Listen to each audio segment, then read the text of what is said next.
Pemerintah Arab Saudi kembali menutup pintu masuk bagi 20 negara termasuk Indonesia. Larangan tersebut berdampak pada perjalanan umroh yang dipastikan tertunda.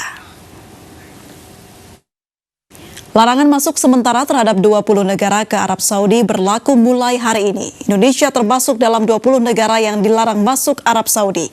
Namun bagi diplomat dan tenaga kesehatan dari negara yang ditangguhkan tetap diizinkan masuk ke Arab Saudi. Otoritas Arab Saudi mencatat ada 368.000 kasus COVID-19 dengan 6.400 kasus kematian. Angka ini menjadikan Arab Saudi memiliki kasus tertinggi COVID-19 di antara negara-negara Teluk. Larangan masuk Arab Saudi ini berdampak langsung terhadap pemberangkatan jemaah umroh Indonesia. Kabid Umroh Ampuri Zakaria Ansari mengaku prihatin sebab data Kemenak menyebut 52% atau 30.000 lebih jemaah waiting list berumur di atas 50 tahun. Kementerian Dalam Negeri Arab Saudi telah mengumumkan ada 20 negara termasuk Indonesia untuk sementara tidak diperkenankan masuk ke negara Arab Saudi. Dengan itu, maka seluruh keberangkatan umroh mulai tertanggal hari ini, tanggal 3 Februari 2021, untuk sementara ditangguhkan mengikuti aturan dan juga regulasi Arab Saudi.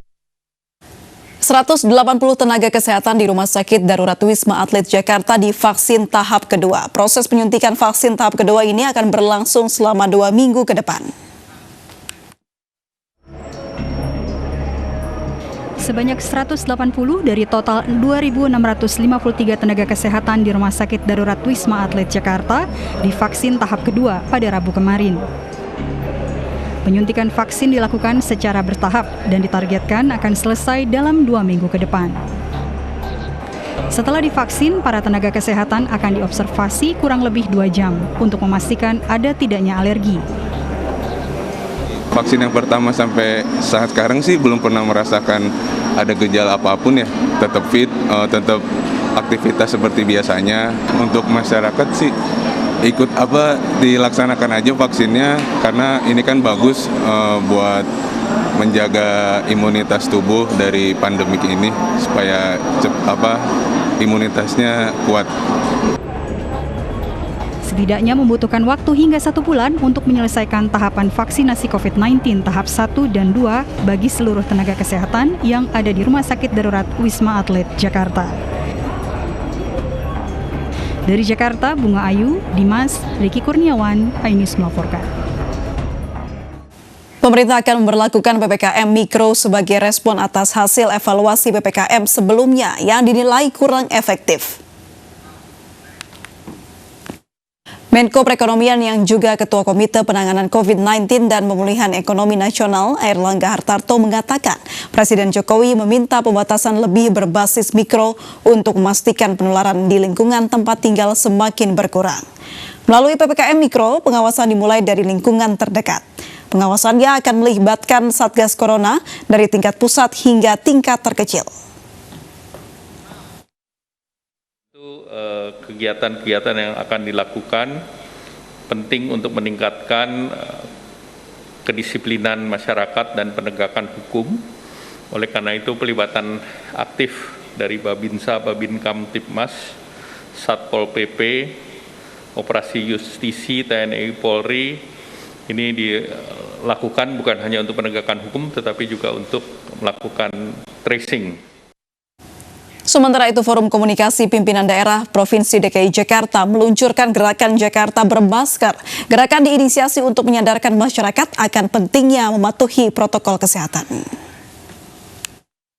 Pencanangan gerakan Jakarta Bermasker yang digagas Gubernur DKI Jakarta, Pangdam Jaya dan Kapolda Metro Jaya dilaksanakan di gedung promotor Polda Metro Jaya dan serentak di Kampung Tangguh yang tersebar di Jabodetabek.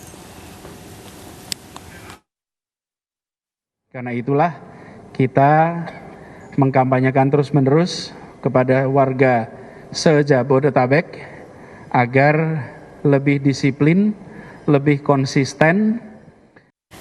Pemirsa, artis Raffi Ahmad kembali tidak hadir dalam sidang lanjutan dugaan pelanggaran protokol kesehatan di Pengadilan Negeri Kota Depok, Jawa Barat.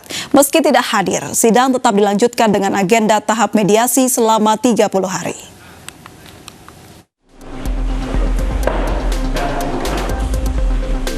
Artis Raffi Ahmad kembali tidak hadir dalam sidang lanjutan dugaan pelanggaran protokol kesehatan di Depok, Jawa Barat. Ia pun diwakilkan kuasa hukumnya. Majelis Hakim Pengadilan Negeri Kota Depok, Jawa Barat memutuskan tetap menjalankan sidang dengan memasuki agenda kedua, yakni tahap mediasi selama 30 hari antara pelapor David Tobing dengan Raffi Ahmad. Ya, harapannya kan tetap kita dengan apa yang ada di gugatan kita. Tapi nanti di negosiasi, di mediasi, nanti kita lihat hasilnya bagaimana. Pada 27 Januari lalu, Raffi tidak memenuhi panggilan persidangan karena harus berdiam diri setelah divaksinasi tahap kedua di Istana Negara Jakarta. Saat itu, Majelis Hakim Pengadilan Negeri Depok menunda persidangan karena kuasa hukum Raffi tidak membawa surat kuasa resmi sehingga tidak memenuhi persyaratan persidangan. Sebelumnya, Raffi diduga melanggar protokol kesehatan di masa pandemi karena menghadiri pesta ulang tahun tanpa mengindahkan aturan 3M. Padahal di hari yang sama, Raffi baru divaksinasi tahap pertama pada 13 Januari 2021.